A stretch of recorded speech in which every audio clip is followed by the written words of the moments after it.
Hello everyone, my name is Pauline and I'm a CEO and founder of TurnedSee.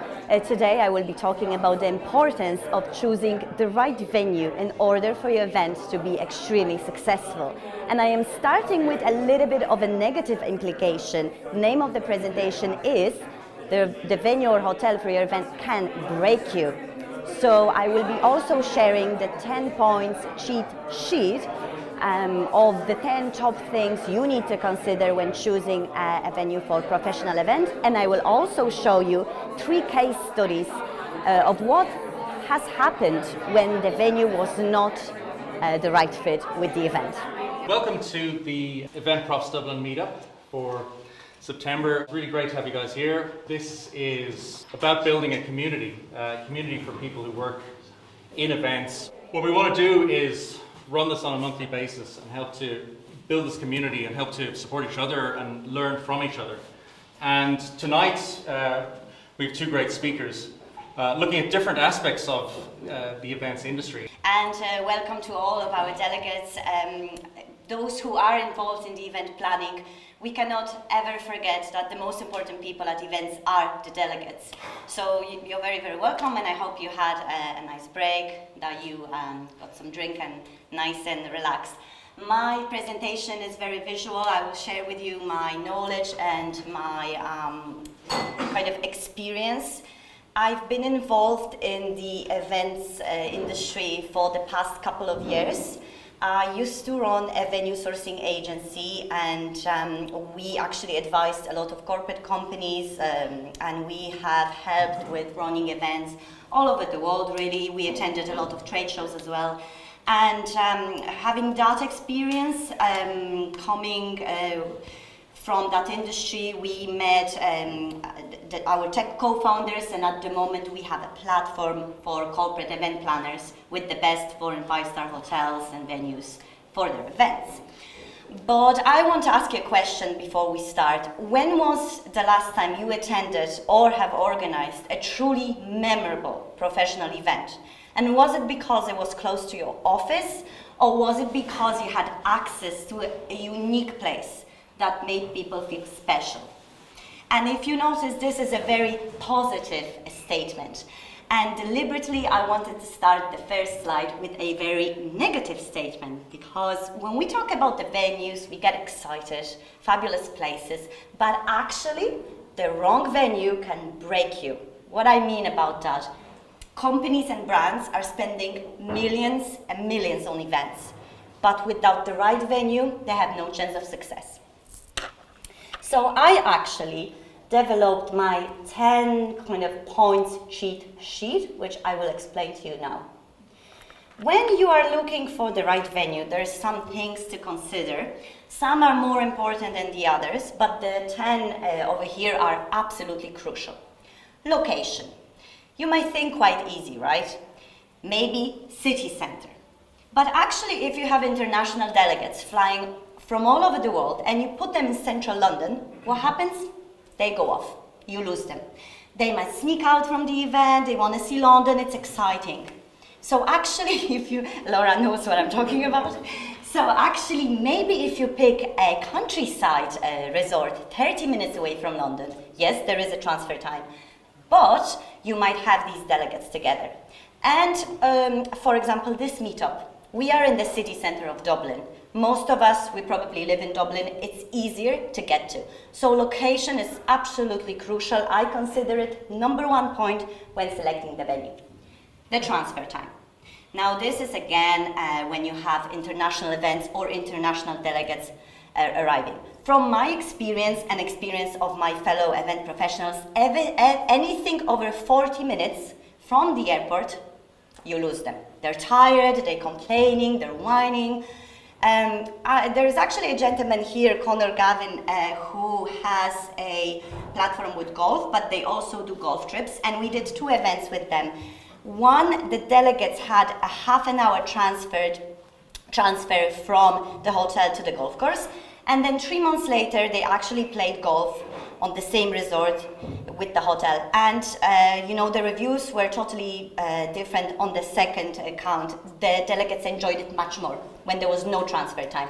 They just woke up in the morning, walk to the golf course where the event was happening. So that's very, very important to consider, the transfer time. Now, if you are doing an event in the city center, you have to take parking or public transport into consideration. We were actually involved in an event when the target was all the businesses from around Ireland, and the City West hotel location was chosen because of the huge parking facility. But if you are targeting people from the city center, again, such as this meetup, the parking is not as important, the access to public transport. You want to give people an opportunity to walk to the venue. So that's another thing. The type of the venue or of the hotel is also quite crucial. If you want it to be near the landmark location, or maybe a historical event happen at the venue, or maybe boutique, that all has to be considered when you're planning an event. And it depends from the message you're trying to send to your delegates. And the category of the event. If anybody has ever worked with the pharma industry and pharma events, they're not allowed to use five-star properties. Only 4-star properties are allowed. That's very important to consider, the type of the category, of the event. 5-star, 4-star, 6-star. Sometimes if you're working with luxurious events, you want to go extra special. Sometimes it can have a very bad effect on your image. Maybe you're splurging too much. So that also has to be considered. Setup. This is a theater style. If we were doing an exhibition, we would have to have maybe a breakout rooms for some of the stands. If we were doing a gala dinner, we would have to consider a banquet style. So just because the venue has the capacity's changed with the different styles. So that's also very important to consider. The uniqueness of the venue. Do you need the venue to be unique, or maybe the location is enough? The equipment. Don't think that just because the venue is there that they have all of the equipment. The projector, the screen, the mic, that's quite usual, especially at hotels. But we've worked with clients that had a lot of equipment needs, and that has to be looked after before. Either the venue works with a company that can deliver that, so that's also important. And the bedrooms. Do you need the bedrooms? That's obviously for events that are running longer, but maybe even if you're organizing an event, it's always nice to ask people. When I was actually invited to speak, the Vox Gig team has asked me, do I have accommodation in Dublin? Are you okay? Are you coming over? So that is always fantastic to make sure that everybody is looked after. So always ask that and organize that. And that's why I actually love working with hotels, because hotels can free you from a lot of the worries and a lot of the things that we spoke about. I always find hotels and the team at the hotel can answer a lot of your questions, can help you.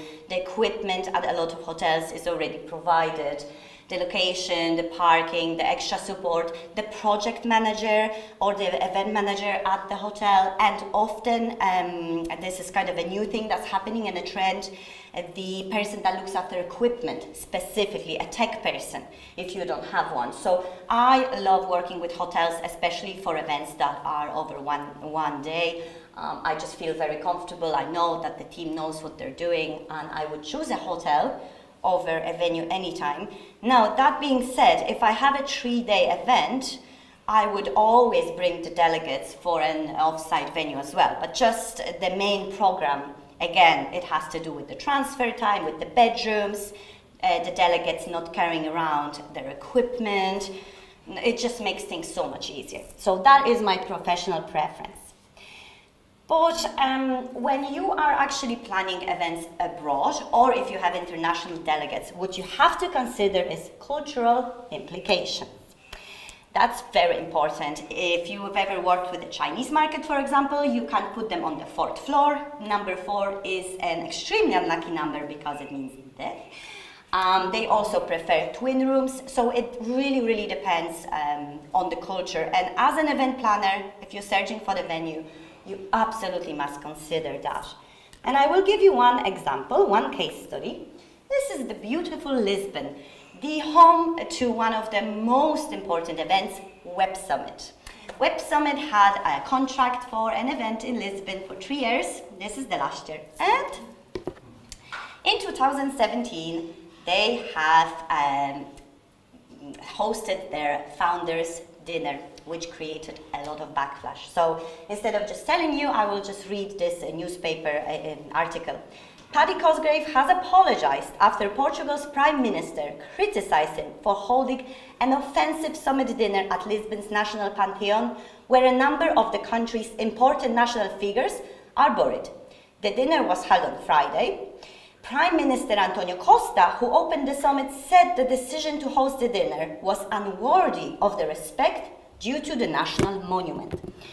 And I love Web Summit, and what Paddy Cosgrave has managed to achieve is amazing. So straight away, Paddy has issued an apology. As you can see, he apologized. He's Irish. Culturally, we have very different approach to death. We celebrate it in Ireland. And that does not make it right approach when in Portugal. And I am originally from Poland, and I understand that so clearly, because in Poland, the church, the religion, it's something sacred. So he loves this country, obviously, but he had to apologize publicly. So I actually think he got the wrong advice. The previous government has allowed for the dinner to happen, and obviously the Prime Minister was from the new government, but it's just important for you as an event organizer to always consider that, and don't rely on any of the sources. Do as much research as you can. If you have a local friend or someone, ask them. What is acceptable? Because he organized the dinner at the church, Christ Church Cathedral in Dublin. Everything was perfect. He tried to do the same in Lisbon, and unfortunately a really embarrassing occurrence happened. So cultural implications are really important. And number two for me is taking into consideration the building and infrastructure and logistics as a whole. Building and logistics. And a lot of people don't think about it. You have a beautiful hotel, what can go wrong?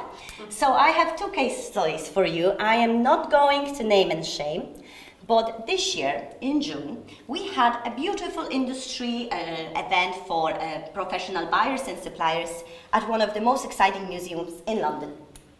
And unfortunately, we had a fantastic, crazy, hot summer.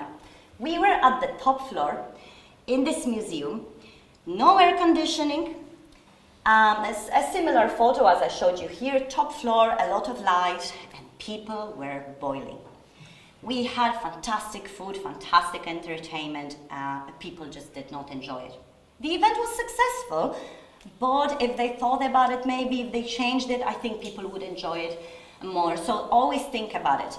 The other example was, I was at an event in Greece, fantastic hot summer. We were having a ball, kind of gala dinner, and they put too much air conditioning, and we all dressed with our backs open, and everybody was freezing. So always consider that as well, the building, the implications. Number two, we were at another industry forum in Malta, and I actually spoke to the organizers. This event has been in the planning process for over 2 years. The event happened at one of the major hotel chains, and they were promised that everything is gonna be fantastic. No, it wasn't, because when we arrived there, the construction and refurbishing works were still ongoing. So we had to do an event, not really quite the photo, but there was a lot of construction happening. And it was just a letdown, not even for the organizers, but for the tourism board of Malta involved in this event. They wanted to show the place from the best perspective they could, and unfortunately we had that kind of view from our bedrooms, and it wasn't enjoyable. So also consider that. Refurbishment happen at hotels quite often. A lot of times they would be closed, they might reopen, so always ask them in advance. When you are planning a big event in a year or 2 years' time, are they planning any refurbishments? When are they finishing? Have that in the contract, because it's just not enjoyable for your delegates. And here are a few trends which I've observed over the last few months that are happening when choosing venues and incentives for events. Sustainability and green events. A lot of venues are now using the green approach. For example, no plastic straws, just the paper straws. But it actually has it involves more than just the plastic and paper straws. It seems that a lot of companies, for example L'Oreal, I know for a fact they're looking for sustainable venues. So that could be a factor when choosing a venue. It really depends on your perspectives. If you do want to help the environment, please do consider choosing one of the sustainable venues. Corporate responsibility. There's a lot of venues and a lot of hotels that involved the local community into the event management. There were a lot of clients that told me, for example, that the venue or the hotel organized different workshops or incentives with the local community. They made jewelry with them. So that is a fantastic approach, especially if you work for a corporate company. If you have that power to bring, because let's be honest, events do bring a fantastic economic power to a destination, to a community. If you have that power, you can engage in different activities that bring the corporate responsibility with it. And that is a huge trend at the moment. The other trend that I've noticed is the historical building hotels or venues and actually hosting modern hotels, modern events at these properties. And the example that I'm going to give, there is a beautiful hotel in Amsterdam at the Amstel River, which was actually one of the first hotels in Amsterdam. And a very modern and well-known luxury ice cream company did a fantastic modern event with a lot of lights and a lot of influencers in that venue. So don't consider the historical, old-looking venues just for historical events, Harry Potter dinners, for example. They really look fantastic if you do something modern, and vice versa. You can have a modern venue and deliver something. Although you have to be careful, a few months ago, Puma has done a fantastic event in London, and they were launching a few of new products. And they did an event in a kind of gangsta style, and they received a lot of backlash for promoting crime, which I thought it was absolutely ridiculous. The event was for young people, but there is always that you have to consider. So that is another thing. Renovations is what we talked about before. That happens all the time. You might not know it, but on average, hotels renovate every 2-3 years. Changing the bedrooms outside, painting, and that can take a few months as well. So always consider that.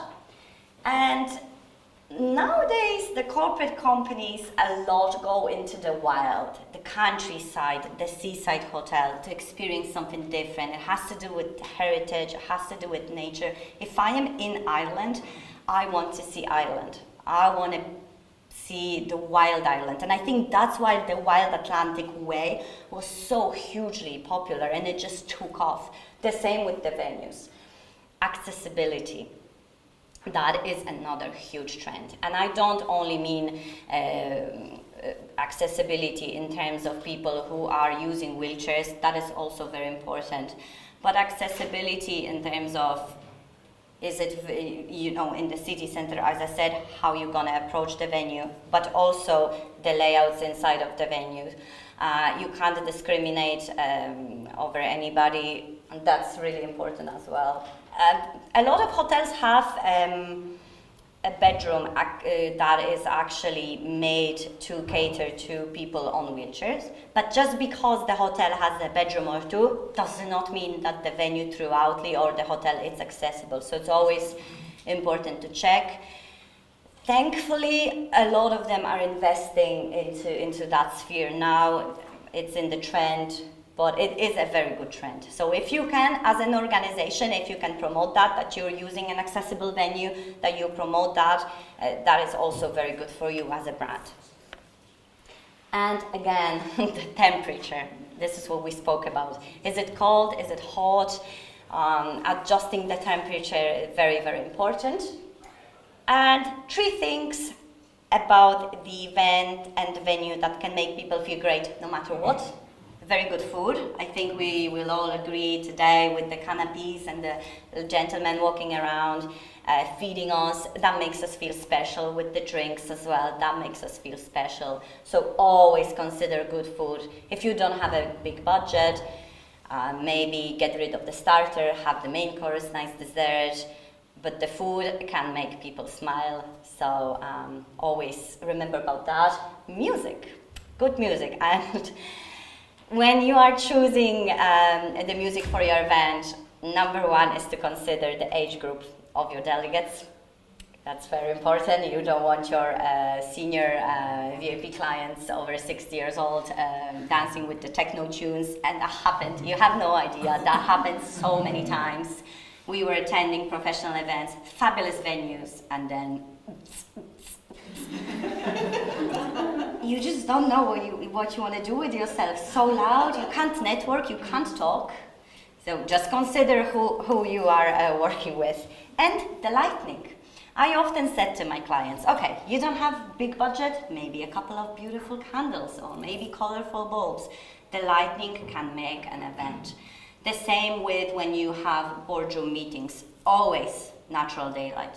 The amount of complaints I heard from people doing boardroom meetings, we're okay today because this light is very good. There's no natural daylight, but we're here relaxing, drinking some wine. But if we were doing a lot of work in this room for 10 hours, trust me, you would all get a headache. So access to the garden, natural daylight, lighting is crucial. So food, music, lighting, the three top things to make people feel special. And that's why working with professionals is very important. I know a lot of companies have their own event managers, and a lot of people, like Laura said, kind of stumbled in the organization to organizing events. That happens so many times. But working with professionals is crucial. And if you don't have that opportunity, attending meetups such as this one to learn from other professionals. I'm sure we don't get paid for this, right? This is our own private time. But if you consider yourself a professional and you want to do a good job, learning, studying, it's important. Working with professionals that can advise you, that can tell you about cultural implications, what to consider is important.